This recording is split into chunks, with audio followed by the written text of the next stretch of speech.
Oh boy, time now for another exciting episode of Mr Nailsin Sunday Comics. And well, we're gonna come to the end of this issue of the Blue Beetle. Last Chance, that's our title, yeah. Blue Beetle, look out. What? Oh. Well, the Blue Beetle's landlord really plays hardcore. But anyway, the thick black fog slowly envelops a mountain observatory, and ew.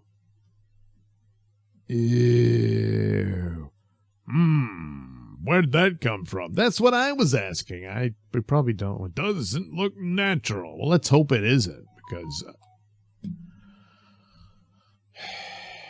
well, now we gotta start all over. Thanks. That's just great. There.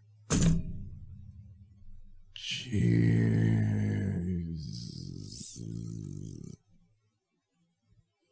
Oh boy, time now for another exciting episode of Mr. Nailsin Sunday Comics. And we're coming to the end of this issue of the Blue Beetle. Last Chance. That's, the title. And it's the last chance for this issue. Anyway, Blue Beetle, look out. What? Well, his landlord's really hardcore. A thick black fog slowly envelops a mountain observatory. And ew. Where'd that come from? That's what I was wondering. Doesn't look natural. Well, I'm hoping it isn't. Because, man, what a nasty stain. A half hour later. Look, the lens. The fog is melting it. Well, if it's melting that, you need to get your asses out of there. Good Lord. Oh, well. At Washington, the capital, 3 days later. The final report in yet? Yes, sir. We kept it out of the newspapers, but every observatory here in every friendly country reports the same black fog, and their lenses melting. You know what this means, gentlemen? There's something big going on in space that the enemy power doesn't want us to see. We have to think of something fast. It's our last chance. Oh, wow, he said it. He said the title. At that moment in New York. Well, where will these thugs be thinking of breaking into next? Now, Dan, I'll be off after his partner. You'll stand over him till I come back. And if you bullocks up this job done, I'll have to be reporting it to the commissioner. And remember what he said. He's giving you only one more chance. That's what he always says. Relax, Mike. He's still groggy from that floppy talk. He won't get away. A few minutes later. Blue Beetle calling. Blue Beetle. Report to Agent C-72. Red urgent. Red urgent. Oh, that's for me. But if this monkey gets away while I'm at Central Intelligence, the commissioner will raise such a fuss. Somebody might tie up my vamoosing with the Blue Beetles showing up in Washington. Well, working with incredible speed, Dan Garrett fashions one of the wax statues into a likeness of himself. And then, well, that's convenient, Lucky he's still groggy. Now, if my luck holds out, I'll be able to carry out CID's orders fast enough to get back before he catches on that he's being guarded by a hunk of wax. Later, at the rendezvous with Agent C-72 in a condemned Washington tenement, This is how we've doped it out so far. Unfriendly agents planted pellets that released a chemical fog, and that's what melted all those lenses. Now, while our observation of space is cut off, they're doing something up there that they don't want us to see. Oh, makes sense. I hope he doesn't notice my green stain. Our guess is that they've hit a shortcut way of building a space platform. It's as if we've fared. The Blue Beetle has been called in, but we are prepared. Radio our operative in the derrick to proceed with Plan Z. So it wasn't this guy talking. So they're inside this building and they're spying on them.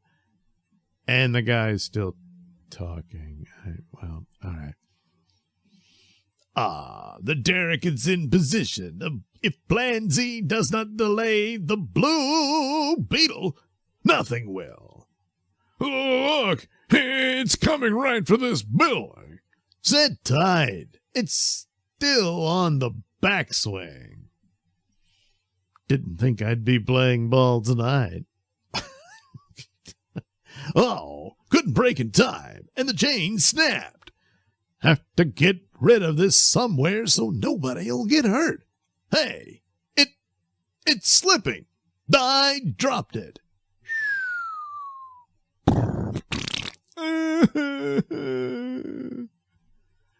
That stadium, there's a capacity crowd, and the steel balls headed right for the grandstand. Can't catch it. Have to get under it. Oh, only the Blue Beetle's mighty frame could survive that awful impact. Now, perilously balancing the massive ball, he flies to a nearby river, and there, splash. Whew, that was close. Have to get upstairs now to make my reconnaissance. Upstairs? Good Lord, you're in orbit. All right. Oh, yeah. Later.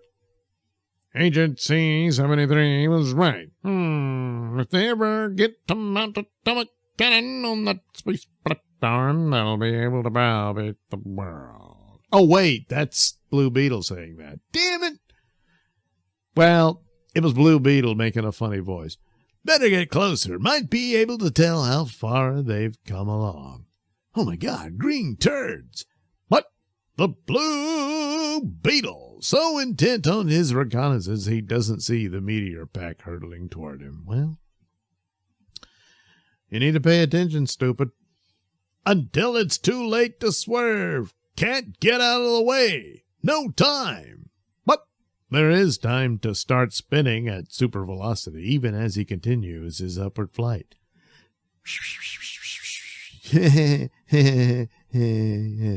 And the Blue Beetle corkscrews his way safely through the molten rock. A short time later, on a space platform. Sir, the Blue Beetle has been sighted approaching our orbit. Quick, before he can come closer, order the space spiders out. The space spiders are small jet planes whose jet streams solidify behind them as they fly a zigzag formation. Wow, it's like the Tholian web in Star Trek, you know. A web! After drilling through that meteor, this should be a cinch. But will it be? What? The Blue Beetle is in for a grim surprise. Ew, it's sticky. I got through all right, but these strands sticking to me, they're slowing me up. See how he flounders slower and slower. Alert the short-range cannon. Let the observers plot the target's position with extreme care. At my signal, they are to fire a mass salvo. Now, if all those babies fire at once, I'll be a goner for sure. Unless I grow a mustache. Yeah, yeah. A few minutes later, all cannon on target. Excellent. Fire. Missed. At this range, it is impossible. Check the observer, find out what went wrong. Thank you. Thank you. You great, big, beautiful, super magnifying diamond. What? Okay. You bounced the sun's rays so hard into that artillery observer's eyes, he couldn't have plotted the position of a barn if it was right on top of him. Plus, he's now permanently blinded. This time, sir, the blue beetle shall not escape our barrage. Good thinking. You remembered to wear sunglasses. Yeah. I can't understand. I do not see him at all now. He has vanished, you idiot. You looked in the sun again. Now you're blind. Knew that reflected sun trick wouldn't work twice. It seems like it did. Anyway, so I rolled myself into a ball, and now they can't tell me apart from all the other spheres in space. Except they should, because those others are green, and I'm blue. Oh, well. A moment later, the space platform starts rocking violently.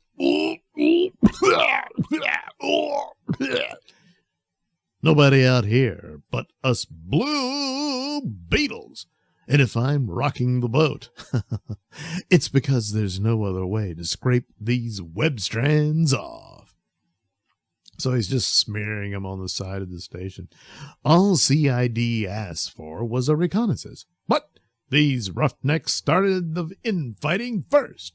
Now, this could be too big of a job for me to handle. But I'm going to try yanking this gadget down from its orbit to where the Earth's gravity field can take over. Start all the engines. We can counteract the blue beetle's strength. I don't know, can they? We've pulled all the switches, sir, but the engines won't work, and we're still going down. Didn't I tell you people while I was scraping that goo off my back? I managed, quite unaccidentally, to smash all your turbines. And they burn up in the atmosphere and fry. Anyway, later here's good old Earth again, and nobody's hurt. Really? Okay. Now make sure once you find your way home to tell your government not to try that trick again. Next time, we'll play for keeps. Meanwhile, in New York. What do you know? That cop's sleeping with his eyes wide open. Well, what am I waiting for? So long, sucker. But the blue beetle returns from his mission just in time. Hey, something's pulling me back. I think I'm gonna black out. So he did. And so, glory be, you didn't let him get away. But don't let this go to your head, Danny boy. It's a long way you still have to go before your rookie days will be over. Well, it's been 20 years at this point, but, the end. Well, there you go. Boy. He made a quick trip to Washington, D.C., then outer space, and managed to get back to keep the suspect in custody with his mannequin. Yeah. So anyway, there you go. Boy, what those wonderful stories. Sure. We had an adventure with Joan Mason. And, of course, Blue Beetle. And, boy, did he have some rookie trouble throughout the book. Well, anyway, I'll find something else to read for the next exciting episode of Mr. Nailsin's Sunday Comics.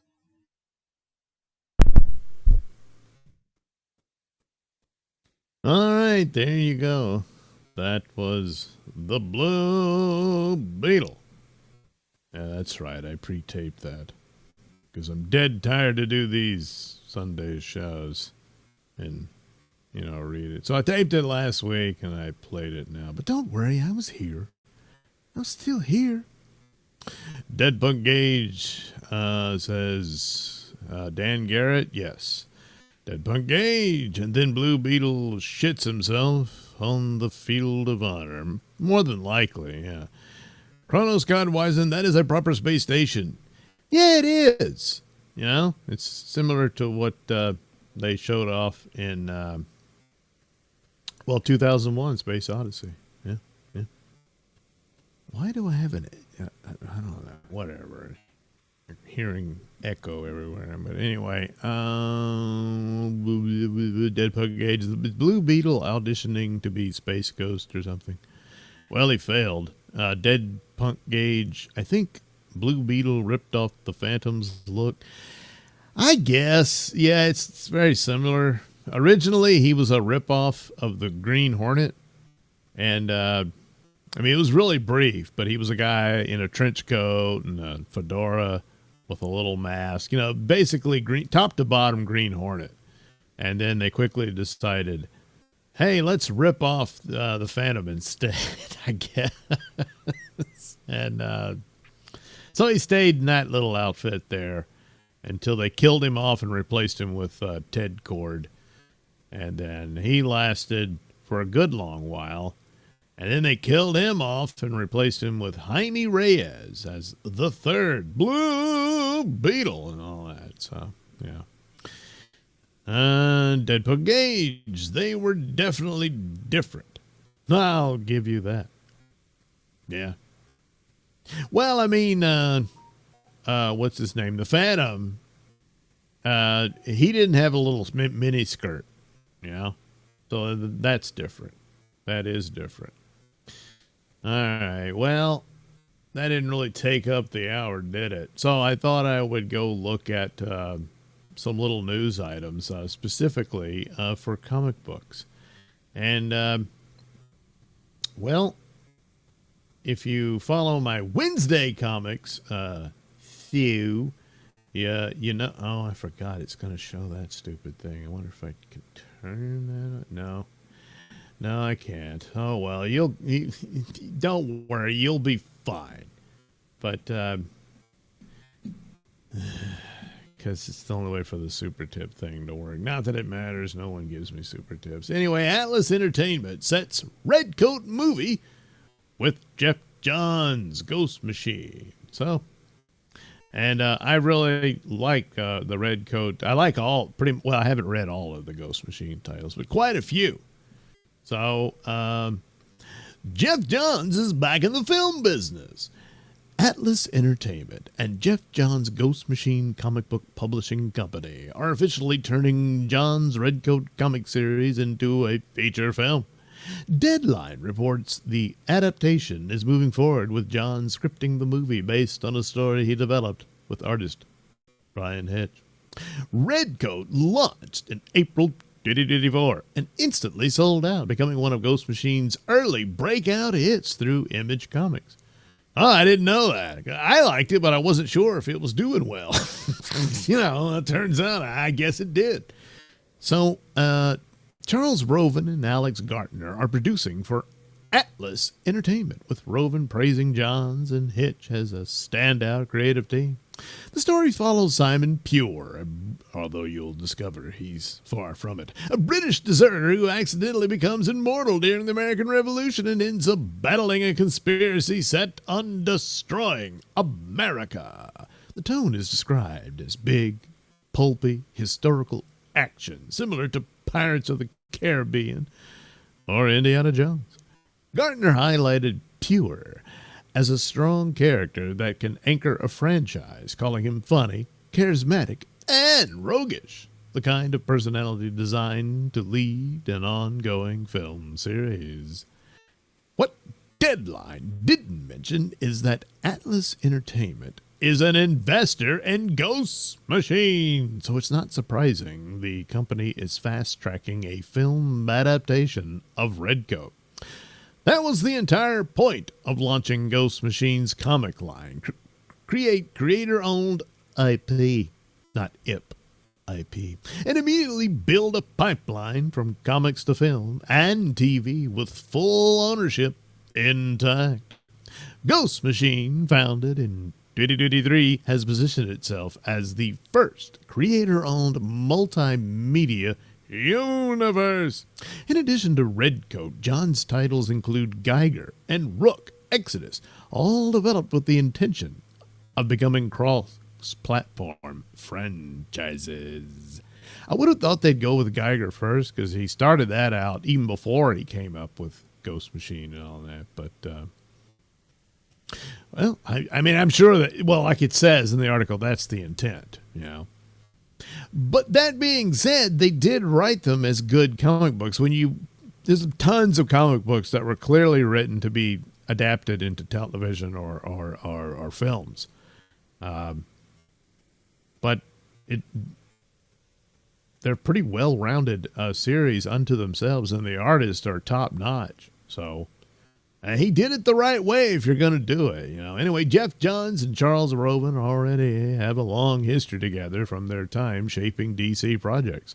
John spent years as one of DC Comics' top writers and later moved into film, serving as a producer and creative lead on movies like Wonder Woman, Aquaman, and the early stages of the DC Extended Universe. Yeah, it didn't work out so great, but you know, you try, you make mistakes, you fall off the horse, you get back on, you learn, you know. Roven was one of the key producers across the DC film slate for more than a decade, overseeing projects from the Dark Knight trilogy to Man of Steel, Batman vs. Superman, and Suicide Squad. Johns and Roven both produced the theatrical release of Justice League. And Wonder Woman 1984. Good Lord. Well, you don't want to follow the example of those films. Good Lord. Don't destroy Redcoat like those were. That's the thing, you know. Is Jeff Johns able to produce a movie? I mean, he hasn't done that well. Nowhere near as good as he does with comic books.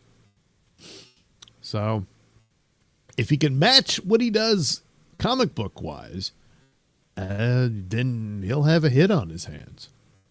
So, gee, let's hope he can figure that out, you know. Blah, blah, blah, blah, blah, blah, blah, blah, blah, blah. Mike Panzer, what is the song on your videos? The opening song or the ending one? They're both like public domain, copyright. What's the name of the band? There's no band. Let me I'll look it up.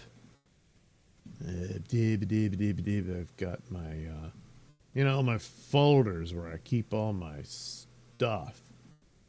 What's it called? Action Strike, I believe. I thought this was, I don't think it's Techno Axe. They're ones that do these, copyright. Yeah, that's it. All right, let me, should have had all this down, Well, crap. I'll probably have to look it up. It is under the royalty-free thing. Down. It should say it in here.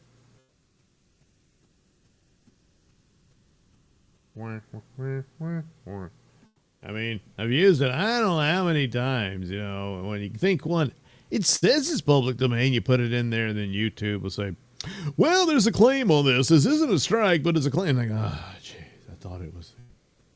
But you could probably put in Action Strike, and it'll come up on YouTube. And I forget who exactly did it, but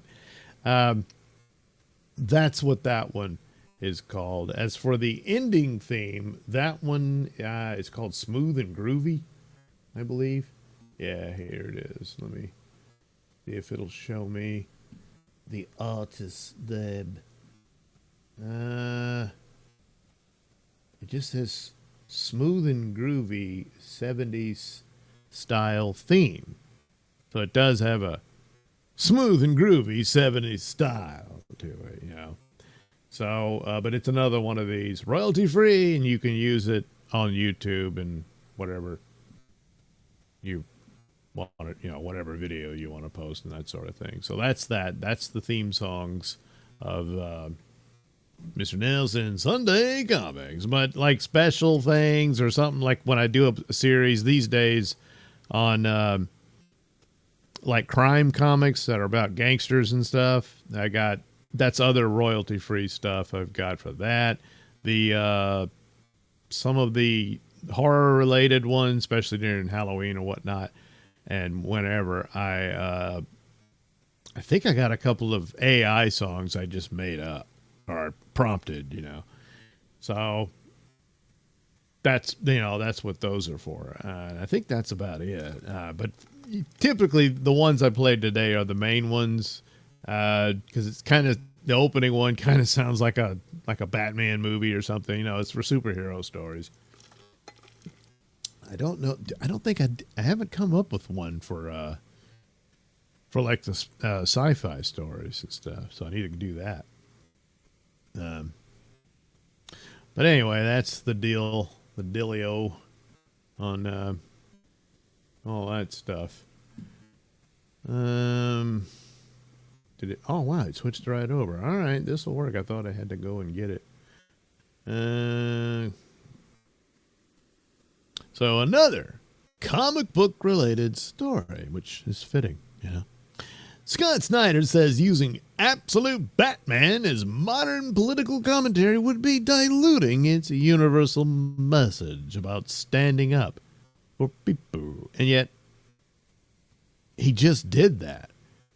I mean, I'm not going to bother reviewing the Absolute Batman Annual, and I don't know if I can even bother continuing with it. I mean, now granted, it was a different artist, and that artist put out this picture of Absolute Batman strangling an ICE agent, and I was like, oh God. Then the annual is about, well, yeah, it's Batman versus the white supremacists, you know. So they're all running around and with wearing these white masks or whatever, but you know, they're not representing white supremacists. They're representing anybody who doesn't vote Democrat. And that's that's typically the view these guys got. And so Absolute Batman is in there brutalizing and beating these people, breaking their arms and stuff. He does have a character who comes in and stops him from outright killing them all, you know. So I suppose that's supposed to be the saving grace of Batman began to realize he was going too far or something like that. But yeah, look, you are, and Scott Snyder liked that image that the artist did on Twitter with the ICE agent being strangled to death. So there's no doubt here, you know. And in light of things that have happened, even over the years and then recently, it's very difficult to separate the art from the artist. So apparently here he's saying, I don't want to do that at all. Though Absolute Batman's narrative themes definitely run parallel to the bleak and spirit-breaking reality that is the 21st century, writer Scott Snyder says he has intentionally avoided using the series as a vehicle for bald-faced political commentary. Contemporary, yeah, you meant commentary. That ain't the word. As he believes doing so would ultimately end up diluting its evergreen message regarding power, justice, and humanity. Well, that's true. It would. But you did it. So. The prominent DC scribe, who also currently helms DCKO. Yeah, I read the first issue of that. And it's supposed to be yet another event that reboots the universe. I know they've done several in the last 5 minutes, but they're doing another one. And So it has these serious themes in it, and that they've got to fight this battle even though everybody's going to die, but it's the only way they can achieve the power to reset the universe and start over, you know. But at the same time, he sets it up like it's, I don't know, an MMA fight and stuff, and Superman's got all these serious thoughts, and then he's walking in with a smirk on his face like, yeah, I'm going to kick ass. It's stupid. I don't know. Anyway, he offered his thoughts on his latest Dark Knight outing during a recent appearance on Comic Book Resources' interview-centric Hero's Journey podcast, as hosted by the site's deputy editor, Sean O'Connell, and the show's own producer, Sierra Nutkovich. Okay. Met by Nutkovich's personal observation that I feel like a lot of what you're doing with Absolute Batman is answering some of the core questions about what function should Batman serve.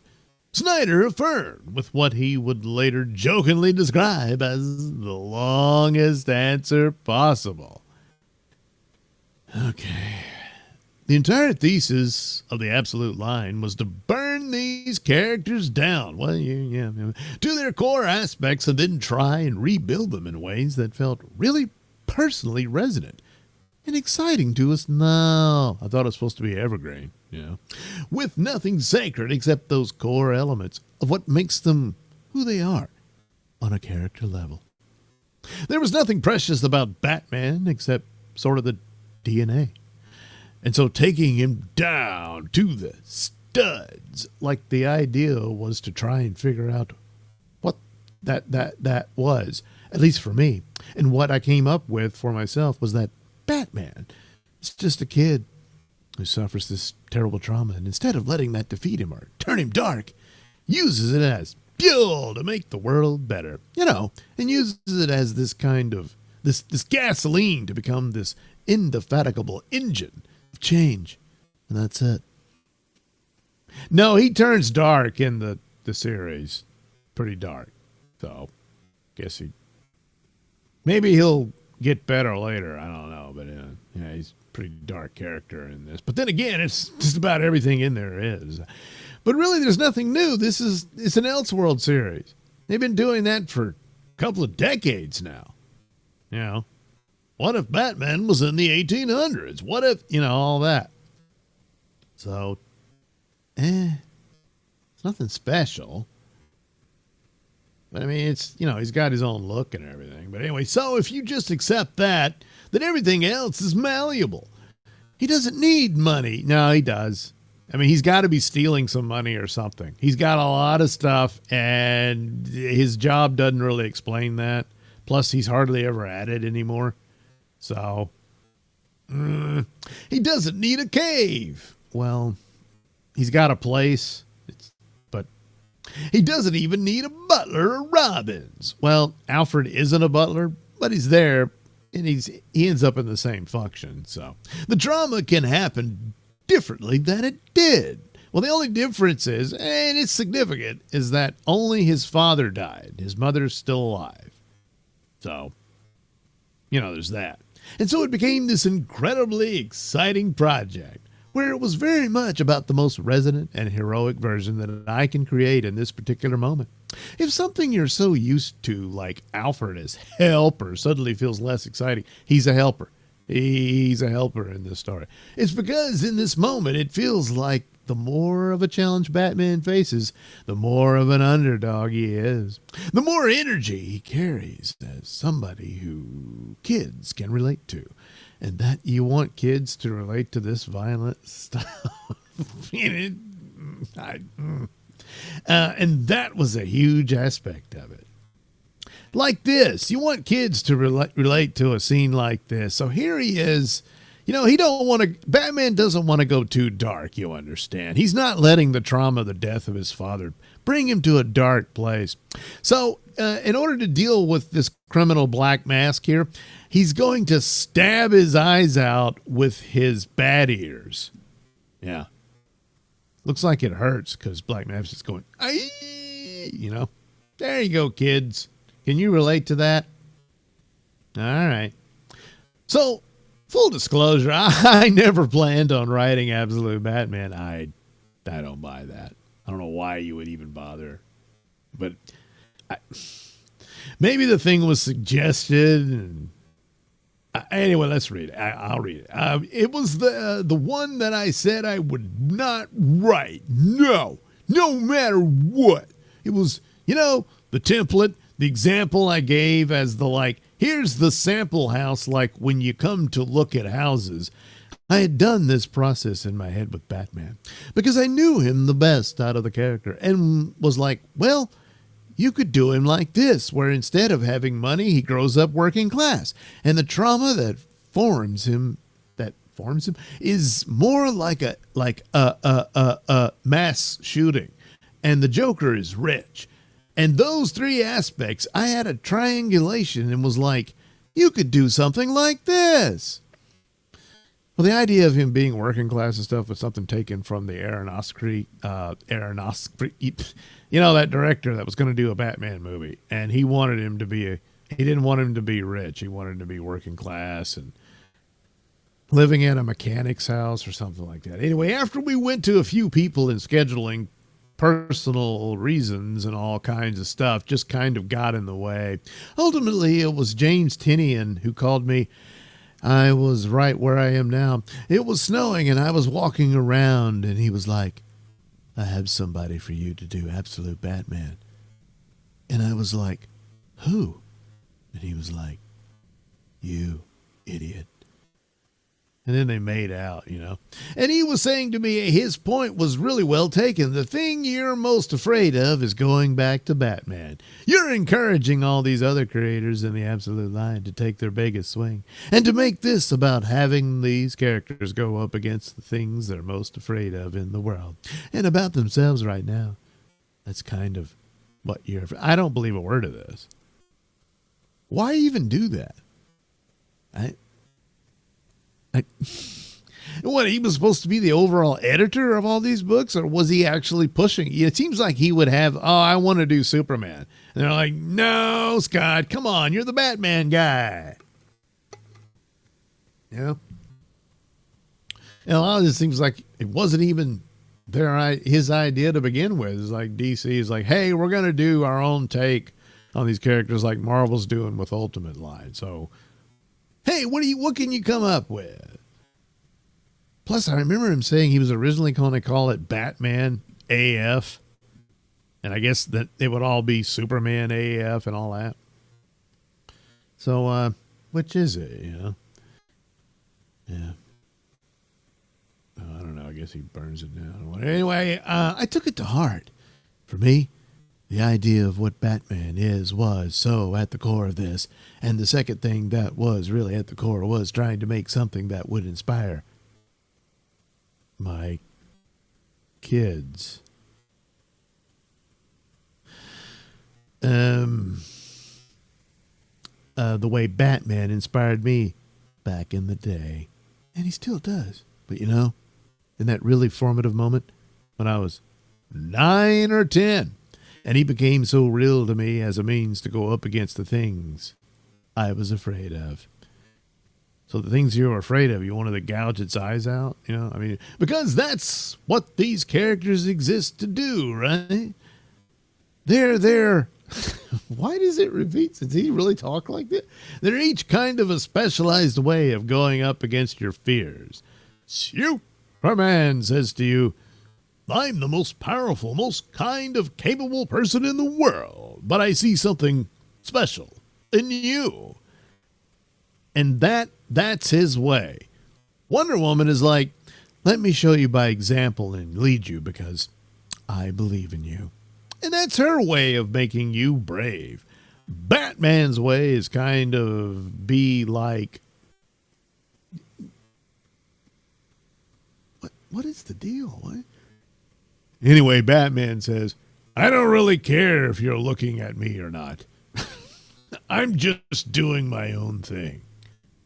poking eyes out. And by virtue of the fact that he gets up from this tremendous trauma and then turns that into this means to achieve his goal, poking eyes out, it makes it fun to root for him, even beyond the fun. The meaningful thing about it is you want him to always win, because he's the human among them that faces something that you shouldn't get up from. But he gets up from it. Yeah. So here it was about, what do my kids look out at the world and see as teenagers? I have one that's 18. Well, all right, an 18-year-old, and that's 14. Well, and a 6-year-old. But the 18 and 14-year-old, the thing that impresses me so much about them and their whole generation, honestly, not to be too personal, too late, they see a world that's much rougher than the one I feel like we face. We are living at the same time right now, so in terms of divisiveness, politics, and just the problems they face feel much more daunting. Things are much more entrenched, and economically things are frightening. All kinds of things are frightening for them in these huge systemic ways.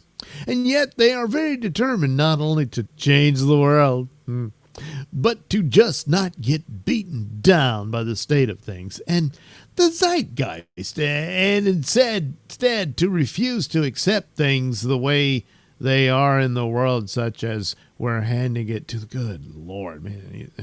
And so that was kind of the lens through which to examine this kind of burn down to his core Batman and rebuild him to say, gouge their eyes out. Well, what would make him exciting to them?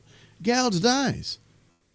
Well, they've grown up with this fear of school shootings and mass shootings. My son, who's 18, had an incident when he was in kindergarten where they had a lockdown drill.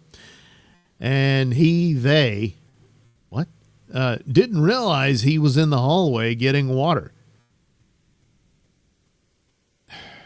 You mean the school didn't realize he was in the hallway getting water when they did the drill. All right. And so he got locked out of the classroom, even though it was just a drill.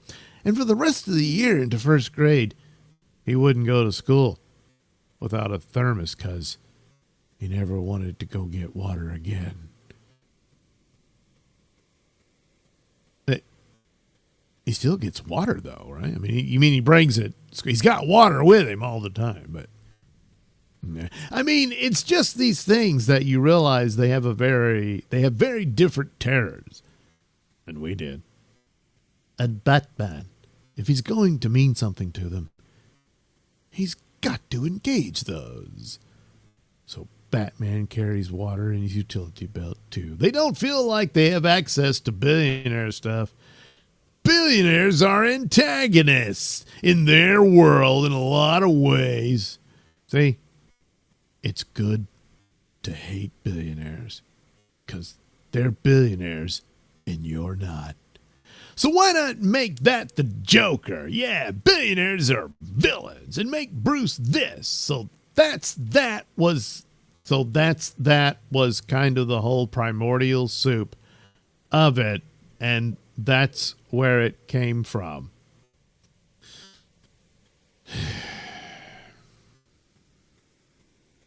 You know, the billionaire class is prominently in the party you vote for, Snyder. So, And to see young people in particular responding to the absolute universe, not just Batman, but the way they are, is been one of the greatest thrills and really like joys, not actual joys, just like joys of my whole career, if not the greatest, is to feel like you're part of something with all these other great creators that's bringing in a new young readership. It feels daunting. I'm worried Robin is going to totally screw it up because I'm not young at all. But I write from the point of view of Alfred, who's the oldest character in the book, other than the commissioner, I guess. Anyway, that's the secret of the series, too. Is like, I'm Alfred, watching Batman be like, this kid is crazy. I mean, he gouges eyes out and stuff. And it's a lot of fun in that regard. Drawing his thoughts to a close, thank God, Snyder ultimately gave his playful apology, laughing with his O's. So sorry, it was like the longest answer to your question. It didn't really answer it all that much, other than the obvious was, hey, we're going to break Batman down and rebuild him into this other version of him. You know, like Elseworlds. So, yeah. But, you know, for the kids, this is what you got to do to reach the kids these days. You understand? And that's the deal. That's the deal. That's what you got to do. So, great going there. I never got this praise of Scott Snyder, and, you know, it was like, wow, man, he's one of the best Batman writers in years and all that. And the Court of Owls is the story he came up with. And, when I read it, I was like, well, I mean, it's an interesting concept of this secret society that's an opposition of Batman, and he's got to overcome them, and they brutalize him and all this sort of stuff and become quite the challenge. And so there were some interesting things about it, but it didn't blow me away. You know, like, wow, man, this guy's taking Batman to a neuter and all that sort of stuff. And then that's another one. That was one of those where they're an old secret society, and all this time Bruce Wayne had no idea and just said, they're a myth, they don't exist. And then they do, and it's surprise. And all that stuff. And so after that, he just went crazy with this idea that Batman is just connected to bats, and the entire Wayne family is, and it goes back all the way to the caveman days. And now, granted, that was Grant Morrison putting Bruce Wayne in the past, and he had to travel through time to get whole other story. But Snyder took that, and then this Bat God was chasing him, and so the whole universe, DC revolves around that. I mean, he's the most popular character they got, but he's not one of these super cosmic entities or anything like that. He's mostly a street level crime fighter and stuff. When you put him in Justice League, you basically, you're at best positing him as the strategist, or, you know, the guy who figures out what the team's going to do and stuff like that. He's no match for any of the superpowered villains they face and stuff like that. So it just went, I mean, when he did Dark Knight's Metal, the only saving grace for it was that it was so over the top that it was kind of funny. And so I gave it a pass on that. And then the same thing is true here for Absolute Batman. It's just, it's a parody almost at how ridiculous and over the top it is, that it kind of makes it fun. And now he's got to go and ruin it. And here he is just lying, basically. I don't want it to be political at all. And then he pukes out all that stuff. Plus, look, bigotry isn't just applied to a race or a gender.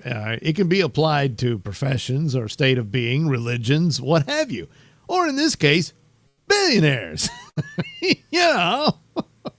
And he just does that with the broad brush, you know. Gee, I wonder why. Probably because, you know, a certain billionaire, probably the richest billionaire, pissed the left off recently, you know. So it's all very stupid and somewhat childish. So he thinks he's appealing to kids because he still is one himself, I guess, at some level. And I mean, you know, you're all into comic books, so what do you expect? But still, to talk about young kids, I need to relate to them. And you're going to produce an image like this? Just, whoa, wait a minute. So, let's see, I'll read some of the chat.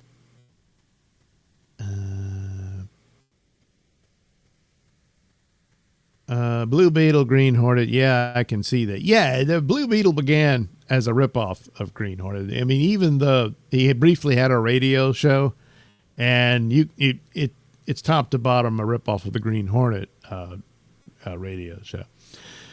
Dead Punk Gage. I remember the death of Ted Cord. That was actually a pretty cool story. Rotten hell, Max Lowe. yeah. It was, it was a one shot, and it was leading into their Infinite Crisis story. But really, that one shot is the best part. And it's too bad for Ted Cord, But they brought him back, so it doesn't count anymore. Anyway, Dead Punk Gage. Never heard of it previously to you talking about it. You mean the songs? Or no, the Green Hornet? I don't know what he's asking me about. Mike Penzer, what's the name of the songs? Wow, I am really well, how did I miss these? Because I got some of them. Okay, he's going to try out the song. Kronos Godwisen, the Joker is in whiteface. Well, yeah, there is that. How come he never gets... Yeah. Dead Punk, so in other words, nothing's changed over at DC. Well, there's more chance of quality there than there is from Marvel. Marvel's done. I see no hope there. Not anytime soon. DC, probably by accident, has a few titles. Strangely enough, I never thought I would like an Aquaman series, but the Aquaman comic is pretty good right now. Yeah, that's Jeremy Adams writing that. He's pretty good. He does the Flash Gordon comic for Mad Cave Comics, and that's even better. But that's not DC. But anyway, Deadpool Cage, I can't do that. I can't support DC or Marvel on any level. They're far too up their own collective asses for me to give a damn. Well, there you go. I don't blame you. Fair enough, It's like, no, man, you got to give this. I really can't.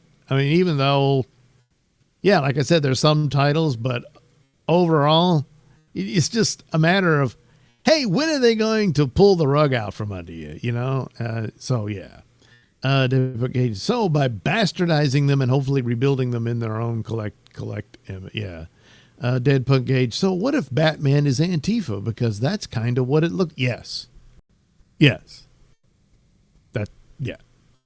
I mean, he says, how's he going to introduce Robin? Robin will probably literally be an Antifa guy.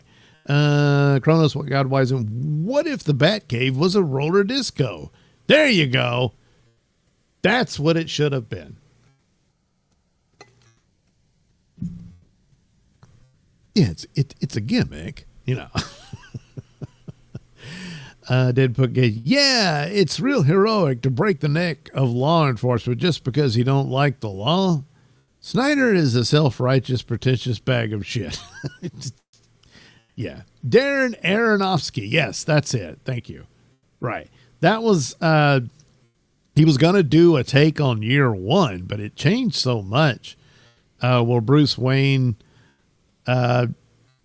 some sort of corruption or whatever, lost all the money. It was taken from him or something like that. And he ended up, instead of Alfred the Butler, it was some black mechanic named Big Al that he ended up living with and working for, and worked on a hot rod Batmobile, stuff like that. It stretches credulity, of course, that without the money, how does he develop the devices and the suit, and it's bulletproof and all that? And here in this absolute Batman story, he's an engineer, so he's got a pretty good paying job in that. But you got to go and do the job. And where would he have the time? He takes one of those ginormous dump trucks, and that's his Batmobile, and it just smashes through buildings and stuff. See, that's what I mean. It's over the top, and it's absurd. But when you're touching on stuff like this, where you're literally telling at least half the country, I hate you and I want you gone.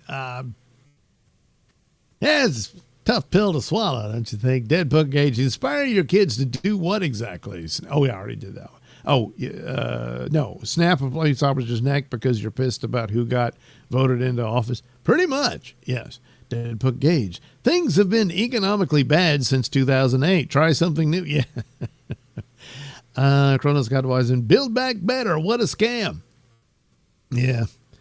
Deadpool Gage. So school shootings are political now? Get the fuck over yourself, Snyder. Deadpool Gage. Who the hell do you think pays your bills, Scott? You dick. Have you ever tried working for a poor person? Yeah, that's the whole thing. Yeah. Yeah. Why don't you do your comics for free, Scott? Deadpunk Gage. So Absolute Batman is basically a liberal therapy session to cope with losing the 2024 election. Well, apparently, I mean, I mean, like I said, it had this exaggerated over the top type thing to it, but eventually, how long can you manage that? So what does he do? He retreats back to, you know, the usual crap and says, this is really a metaphor for our times. Even though I want it to be evergreen. Well, it won't be. You know. Elseworlds is basically a lame duck excuse at this point. Scott Snyder doesn't even touch Chuck Dixon, not by... No. And that's why I didn't understand why everyone was making a big deal about it. I mean, like I said, the quarter vowels and all that, I think that's when he hit big or what have you. At least with Batman. And, well, he does pretty much the same thing in Absolute Batman. He gets captured and he's brutalized and all that. This time it's the absolute version of Bane and all that. And I mean, you know, but it's the same idea. You know, he's broken down and all this sort of stuff. Plus, it leads to this absurd, like I've accepted the absurdity to a point, but it's like Bane creates all the other villains. In this version, all the villains except the Joker are Bruce Wayne's best friend. I mean, Harvey Dent, you could argue, you know, would be before he becomes Two-Face. But not, you know, the Riddler and Penguin and all that. So they're all his buddies from childhood. And they've been hanging out and all this stuff. And they all know he's Batman, which is another problem that's going to happen. But Bane basically brutalized and beat them and broke them into becoming these villains. So I think he ripped open the skull of the Riddler and did things to his brain and stuff. So he's going to become obsessed with puzzles or what have you, riddles, you know. Of course, Two-Face, well, you know, ripped off half his face. The Penguin was a guy who, he was a short dude and he wore lifts and stuff. He wanted to be taller or whatnot. So, Bane beats him so bad, breaks his bones to the point to where he's now even shorter than he was before. And he's going to have a limp and everything, you know, that sort of thing. So all his villains are created in one night. So, see, it's kind of funny when you just get over how stupid it is. So anyway, Deadpunk Gage, didn't they try to make him like Metron at one point? You mean, Batman. Yeah. Now that was Jeff Johns. He was on the Mobius chair for a while. And that's a strange one too. That's how he figured out it was a setup for the Three Jokers story. And it's like Batman, he gets the chair and the chair has absolute knowledge. Anything you want to know throughout the universe, it'll know it. So he asks it, what's the Joker's real name, or who is he really, or something like that. And then he's quiet for a second, and then he responds, no, that's not possible.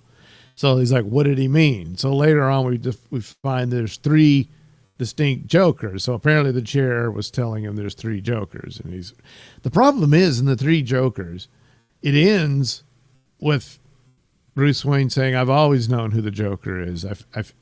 After the first time I fought him, I looked into him and found out who he was, tracks down his ex-wife now, and their child, and she had faked her death, and because she knew he was crazy and dangerous. So she fakes her death and leaves with the baby, and the Joker doesn't know this. So Batman has decided to never reveal his identity because it might put her in danger. But if that's the case, why would he ask the chair, who is he?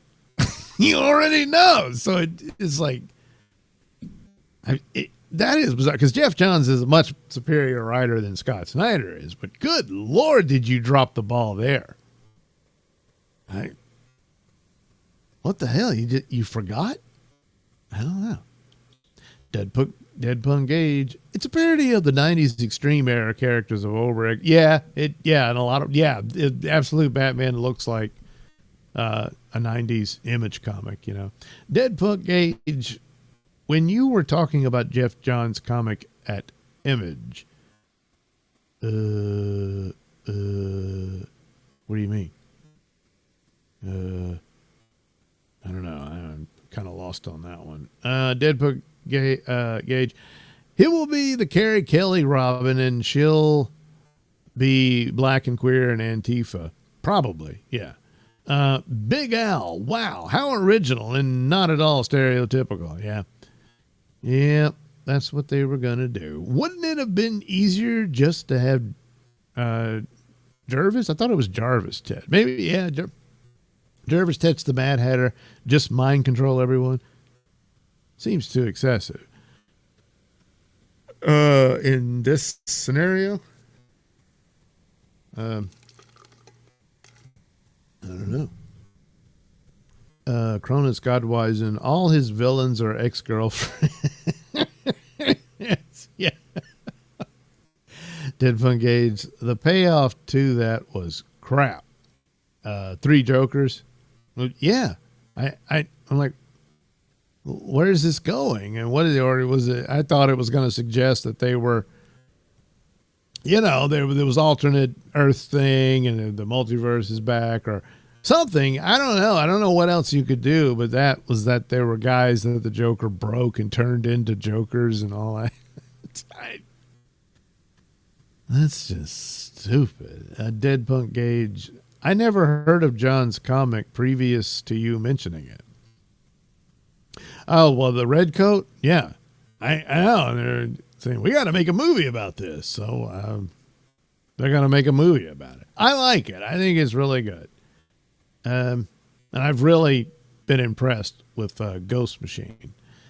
And something that's like, well, left to creators' own devices, maybe it works out better. Scott Snyder, another thing you forgot to mention here, he's one of those guys who got paid by Substack to set up a comic book series over there. I don't know what it is. Never heard anything more of it. Sounds like it failed. He comes back to DC to do what? Well, Batman. So I think that's the real story.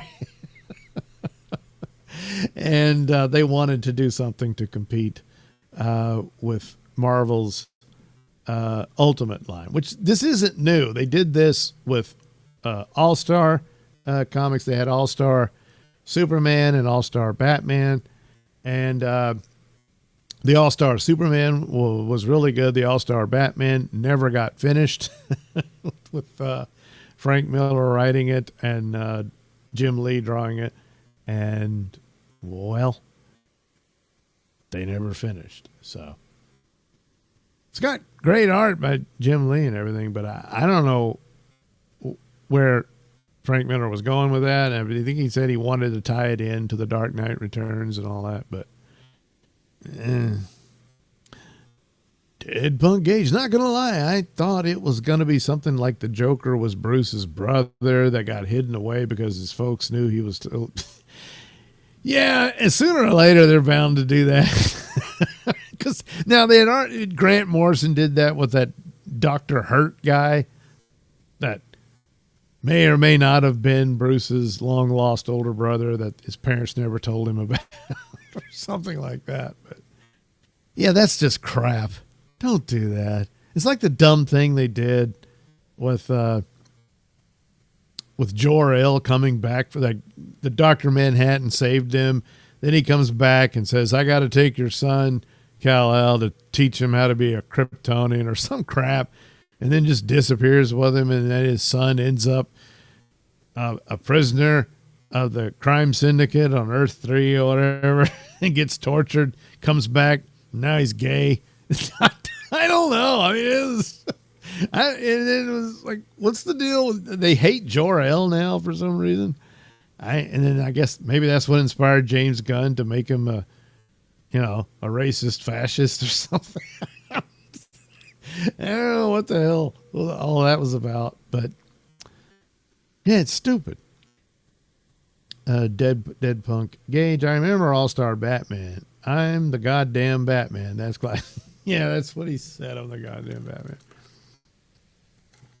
But ultimately went nowhere. It never got finished, and that was it. So, yeah, that was an attempt to do that. Then they did the Earth 1 books. Some of those are okay. And they did, what did they do? They did Superman and Batman and Wonder Woman and Green Lantern. I think there was a Teen Titans one, but I never read it, of those. And then that ran out of steam. Now, not quite like Ultimate, in fact, they weren't regular comic books. They were already hardback books, graphic novels, if you will. And that was just going to be a line done like that. And, but eventually, I guess the sales weren't there. Dead Punk Gage again. I hate to say it, but I think the show Gotham got the Three Jokers story right in a weird kind of way. I bailed on that show. I know it had a following. There was something kind of funny about it and how they conducted some of that, but it quickly was far afield from possibly having anything to do with the actual story of Batman, where all the villains have already formed years before this kid grows up. It's too stupid. And that first season where it sets it up like Gotham City is a corrupt city and all that, some of those elements, you could have made a fairly decent series out of that. But the problem with a lot of this is that you keep showing Batman shows with no Batman. And, no more of that. I don't want to see any more of that. I don't want to see the Pennyworth show. I don't want to see a James Gordon show. None of that. If you can't do a Batman show, then you're not doing a Batman show.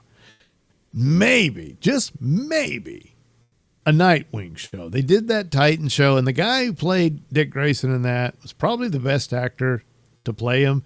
He was given crap to perform the terrible stories and whatnot. Had they just stripped that down to just a Nightwing show, and he's this street level vigilante, they would have saved a lot of money. You wouldn't have had the other Titans with their superpowers and everything.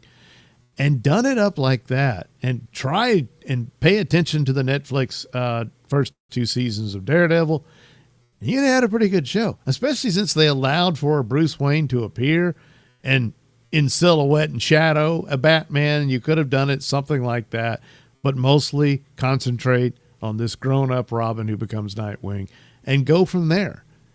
And they probably would have had an okay show that might have actually made them some money. Who knows? But, oh well. Dead Punk Gage, it's because Jor-El is a father figure. It's that Watchmen-style deconstruction mindset that has been prevalent the last 40 years. Except they don't know how to do it, And yeah, I mean, Alan Moore pretty much set that standard and then left it behind.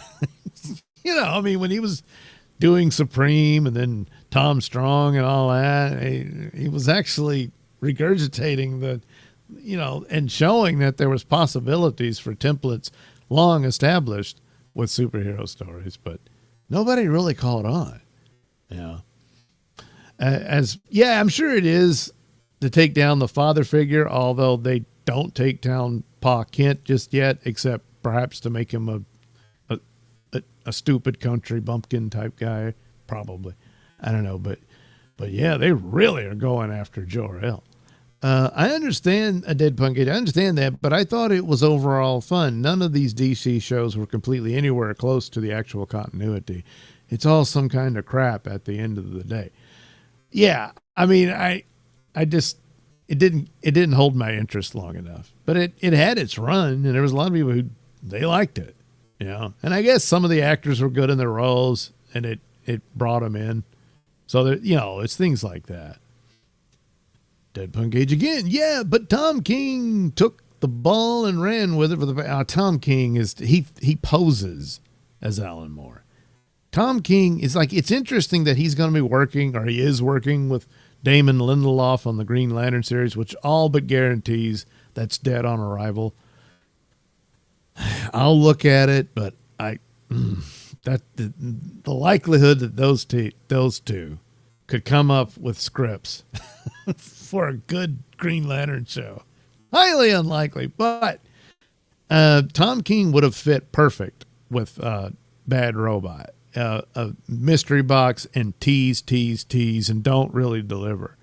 And he fooled me on Mr. Miracle until the end. And this guy's full of crap. Since then, he's worse than that. You know, and I've seen reviews of his run on Wonder Woman and all that, all the misandry and whatnot that he puts in it.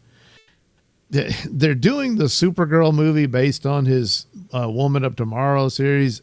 That's probably his least offensive story he's done that I've read. But it's a cheap ripoff of True Grit.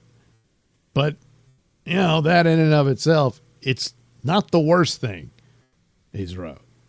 So, you know, maybe it'll make for an okay movie.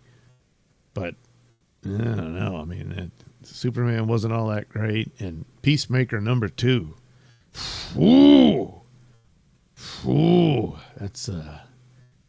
That's pretty bad. The kid who played Joker was great. Yeah, he was good. I think give him time and he could play a big screen. Yeah, they probably won't ever give it to him, you know. But you know, by now, yeah, he's the age to do it. But since he's already been involved in it, yeah, they probably never will. Dead Punk Cage, he fooled a lot of people with his Mr. Miracle. He did. He fooled me, you know. So, but since then the reviews of him when he took over Batman, I think Batman's been badly damaged. It was followed by Chip Zdarsky as another one who teased a bunch of stuff and didn't really deliver. And then just went off into stupid. I don't know. So it's really struggled. Which the odd thing about it is these out of continuity stories of Batman tend to be better. So now the last Halloween series, it had some interesting moments to it. It's probably the best read of the year because the rest of Batman is so bad. But ultimately, I mean, it was all right. And then this Hush 2 thing, well, it's devolved down into all the sidekicks hate Batman again, so they're fighting him. Oh, dear God, how many times do I got to see that? Then they had this spinoff for their KO series, and Batman's got to fight who? Well, Dick Grayson as an older Dick Grayson now become the new Batman, because guess what? Batman kills all his sidekicks in the future. So it's like, come on. Ah, jeez. Yeah, the Selena Kyle marriage that they teased and planned and all that, and then she leaves him. And then that back and forth. It's like, it's shit or get off the pot. If you got it, you know, it's so bad. This is way worse than it. And I didn't see it as a problem at all. Back in the 80s when they did Crisis on Infinite Earth, they said, oh, we got to streamline the continuity. It's too confusing having, you know, what, I guess 4 Earths or whatever. And that was about it. But after that, it struggled. Now you've got so much nonsense. Wipe it clean and start over. You know, and it's, you know, and, but they wouldn't do it. I mean, you'd have to go Dick Grayson as Robin again and stuff like that, you know, but I mean, look at the damage they've done, you know. Does anyone still care about Tim Drake after they, you know, And that's really creepy stuff with that, you know. So anyway, there you go.